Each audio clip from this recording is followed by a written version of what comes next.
Hello दोस्तों, स्वागत है आपका इस स्टडी आईक्यू ऑनलाइन क्लासेस पर। दोस्तों आज हम कक्षा 10 का जो एग्ज़ाम आज हुआ है फर्स्ट टर्म एग्जामिनेशन अगस्त का, वो साइंस का पेपर इस वीडियो में हम करने वाले हैं।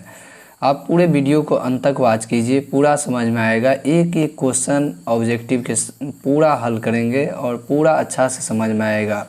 देखिए दोस्तों, यहाँ पर आपका जो एग्ज़ाम होगा वो 1.5 घंटा का होगा और इसमें कुल 50 मार्क्स का परीक्षा होने वाला है। और ये जो दिया गया है विषय कोड है जो आपको OMR शीट पे भरना है। उसी तरह देखिए, अगर हम आते हैं सेक्शन ए में, खंड अ में, तो यहाँ पर हमको मिलता है ऑब्जेक्टिव टाइप क्वेश्चन करने का, जिसमें कह रहा है 30 क्वेश्चन है, 1 से लेकर 30 को प्रश्न, लेकिन आपको किसी 25 प्रश्न का जवाब देना है। लेकिन यहाँ पर प्रत्येक प्रश्न जो है 1 नंबर का है। देखिए, हम यहाँ पर पहला क्वेश्चन देखते हैं क्या है। देखिए फ्रेंड्स, यहाँ पर है प्रकाश के किरणों के समूह को क्या कहते हैं। देखिए, प्रकाश के किरणों के समूह को क्या कहते हैं? किरण पुंज कहते हैं, या उसी को दूसरी भाषा में प्रकाश पुंज हम कह सकते हैं। तो इसका क्या हो जाएगा? प्रकाश पुंज होगा। अब देखिए, प्रकाश के परावर्तन के कितने नियम हैं? ये 2 नियम है प्रकाश के परावर्तन। अगर अपवर्तन का भी बात किया जाए तो उसका भी 2 ही नियम होता है, याद रखिएगा। अब देखिए फ्रेंड्स, यहाँ पर सरल सूक्ष्मदर्शी में किसका उपयोग किया जाता है?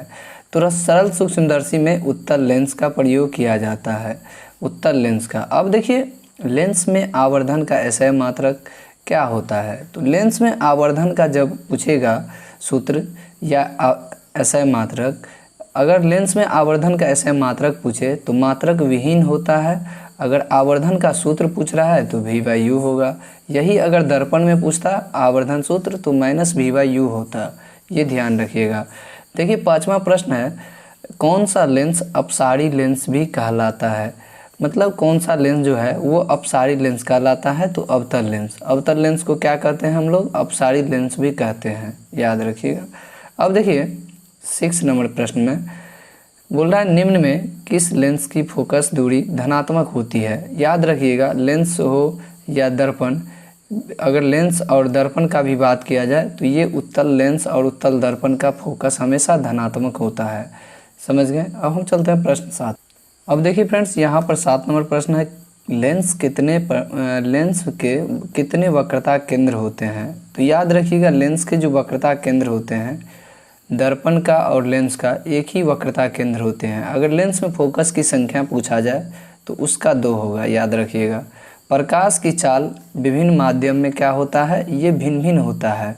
प्रकाश की चाल भिन्न भिन्न माध्यम में, जैसे ठोस में अलग होगा, द्रव में अलग होगा, वायु में अलग होता है। अगर पूछा जाए प्रकाश की चाल सबसे अधिक किस में होता है, तो प्रकाश की चाल जो है हवा में सबसे अधिक होता है। अगर ध्वनि का पूछे तो ध्वनि की चाल सबसे अधिक ठोस में होगा, याद रखिएगा। अब देखिए प्रश्न संख्या 9 में है, किसी लेंस द्वारा उत्पन्न आवर्धन का एसआई मात्रक क्या होता है? तो लेंस में आवर्धन का एसआई मात्रक पूछ रहा है तो यही सूत्र पूछा था तो V/U हुआ था। लेकिन आवर्धन पूछ रहा है तो हम आपको बताए थे, जब इसका लेंस में आवर्धन का एसआई मात्रक पूछे तो मात्रक विहीन होगा। अब देखिए, सिनेमा के पर्दे पर किस प्रकार का प्रतिबिंब बनता है? देखिए, सिनेमा के पर्दा पर अगर बात किया जाए तो ये वास्तविक प्रतिबिंब को उतारा जाता है, न कि काल्पनिक या आभासी। इसमें क्या होगा फ्रेंड्स? वास्तविक प्रतिबिंब को। ठीक। अब बोल रहा है, जिंक से लोहा को लेपित करने की प्रक्रिया को क्या कहते हैं? गैल्वेनीकरण। जंग लगने से लोहा को बचाने के लिए पेंट जिंक की लेप चढ़ाया जाता है, जिसको हम कहते हैं गैल्वेनीकरण। अब देखिए, सिल्वर क्लोराइड का रंग क्या होता है? तो सिल्वर क्लोराइड का रंग कैसा होगा? तो उजला होगा, श्वेत होगा। तो इसका आंसर ये होगा। अब देखिए, जस्ता तथा तनु हाइड्रोक्लोरिक अम्ल की अभिक्रिया के फलस्वरूप निम्न में से कौन सा गैस बनता है? जब जस्ता और तनु हाइड्रोक्लोरिक अम्ल को अभिक्रिया कराएंगे तो क्या होगा? देख लीजिएगा, Zn और HCl, Zn और HCl को अभिक्रिया कराएंगे तो क्या होगा फ्रेंड्स? ये H2 देगा, याद रखिएगा, हाइड्रोजन गैस देगा। अब देखिए, यहाँ पर बोल रहा है, कौन ऑक्सीकरण की क्रिया नहीं है? तो अवक्षेपण। अवक्षेपण जो है ये ऑक्सीकरण की क्रिया नहीं है। बोल रहा है, निम्नलिखित में कौन विस्थापन अभिक्रिया का उदाहरण है?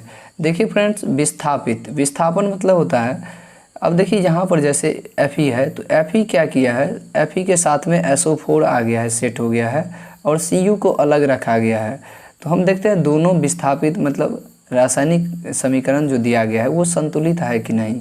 देखिए यहाँ पर Fe की संख्या 1 है, यहाँ पर भी 1 है, लेकिन इसमें SO4 जो है 4 गो है, तो इधर भी 4 गो रहना चाहिए। तो 4 गो यहाँ पर भी है, Cu 1 है तो Cu भी 1 है, तो दोनों संतुलित रासायनिक समीकरण का उदाहरण है। अब देखिए अम्ल और क्षार, अम्ल का pH मान पूछे तो 7 से कम, क्षार का pH मान पूछे तो 7 से अधिक, उदासीन विलयन का pH मान पूछे तो 7 के बराबर। तो बोल रहा है अम्ल और क्षार जब अभिक्रिया करता है तो क्या प्राप्त होगा, तो ये लवण प्राप्त होगा। क्या प्राप्त होगा, लवण। अब देखिए फ्रेंड्स यहाँ पर अधातु के ऑक्साइड होते हैं। अधातु के ऑक्साइड कैसे होते हैं, तो ये अम्लीय होते हैं अधातु के ऑक्साइड। अब देखिए निम्न में किस विलयन का उपयोग दीवारों को सफ़ेदी करने के लिए किया जाता है, तो बुझा हुआ चूना। क्या कहेंगे, बुझा हुआ चूना, CaOH का हॉल्टोएस। ये NaOH ये क्या है, तो ये क्षार है। क्या होगा फ्रेंड्स, क्षार होगा। NaOH सोडियम हाइड्रोक्साइड ये क्या है, क्षार है। अम्लीय विलयन का pH मान हम आपको बताए हैं 7 से कम होता है, क्षारीय का 7 से अधिक, उदासीन का 7 के बराबर। तो अम्लीय पूछ रहा है तो 7 से कम होगा, याद रखिएगा। अब है यहाँ पर मानव आहार नाल का सबसे लंबा भाग कौन सा होता है। अगर मानव आहार नाल का सबसे लंबा भाग पूछे तो ये हो जाएगा छोटी आंत, सबसे लंबा भाग होता है। पौधे में भोजन किस प्रकार किस रूप में जमा होता है, तो ये स्टार्च के रूप में जमा होता है, याद रखिएगा। पौधों में जो भोजन होता है वो स्टार्च के रूप में जमा होता है, जिसको रंध्र कहते हैं, पत्ता में जो छिद्र रहता है। अब देखिए आयोडीन की कमी से कौन सा रोग होता है, घेंगा रोग होता है, जिसको ग्वाइटर कहते हैं। ये बोलता है अगर ग्वाइटर जिसको घेंगा रोग हो गया है तो डॉक्टर सलाह देता है जो आप आयोडीन युक्त नमक का प्रयोग सेवन कीजिए तो ये ठीक हो जाएगा। अब देखिए शोषण के अंतिम उत्पाद क्या हैं, तो शोषण सांस लेने के अंतिम उत्पाद क्या है फ्रेंड्स, कार्बन डाइऑक्साइड, उसके बाद जल, उसके बाद ऊर्जा, 3 गो इसका उत्पाद है। अब देखिए ट्रैकिया जैसे कॉकरोच, तेलचट्टा, ये सब किस वर्ग का शोषण अंग है, तो कॉकरोच जो है ये ट्रैकिया से, बोल रहा है ट्रैकिया किस जीव का शोषण है, मतलब ट्रैकिया से कौन कौन सा जीव सांस लेता है, तो कॉकरोच हो गया, उसके बाद हो गया तिलचट्टा, खटमल। अब देखिए ये सब सांस लेता है किससे, ट्रैकिया से। अब देखिए फ्रेंड्स यहाँ पर रक्त क्या है, तरल संयोजी उत्तक है रक्त, टिश्यू, याद रखिएगा। गार्ड कोशिका की कौन सी भित्ति मोटी होती है, ये भीतरी वाला, जिसको हम कहते हैं आंतरिक भाग, समझ गए। आंतरिक भाग वाली क्या होती है, मोटी होती है। निम्न में कौन हेट्रोक्राइन ग्रंथि है, तो ये अग्नाशय ग्रंथि जो होता है ये हेट्रोक्राइन ग्रंथि कहलाता है। हेट्रोक्राइन ग्रंथि कौन सा कहलाएगा, अग्नाशय ग्रंथि। बोल रहा है निम्नलिखित में कौन शरीर का संतुलन बनाए रखता है। देखिए फ्रेंड्स अगर संतुलन का बात किया जाए तो संतुलन करेगा सेरिबलम। अगर बात करेगा चतुराई का केंद्र किसे कहा जाएगा, समझ गए, तो ये सेरिब्रम कहलाता है, चतुराई का केंद्र सेरिब्रम। अब देखिए फ्रेंड्स यहाँ पर है तंत्रिका, तंत्र की संरचनात्मक एवं कार्यात्मक इकाई को क्या कहते हैं। ये क्वेश्चन बहुत इंपॉर्टेंट है, बोर्ड परीक्षा में भी बार बार रिपीट होता है। तो ये न्यूरॉन कहलाता है। तंत्रिका, तंत्र की संरचनात्मक एवं कार्यात्मक इकाई को क्या कहते हैं, न्यूरॉन। अगर वीडियो अच्छा लगा हो तो लाइक कीजिए, चैनल को सब्सक्राइब कीजिए और बेल आइकन को प्रेस कीजिए ताकि हमारा हर नोटिफिकेशन आपके पास पहुंचता रहे।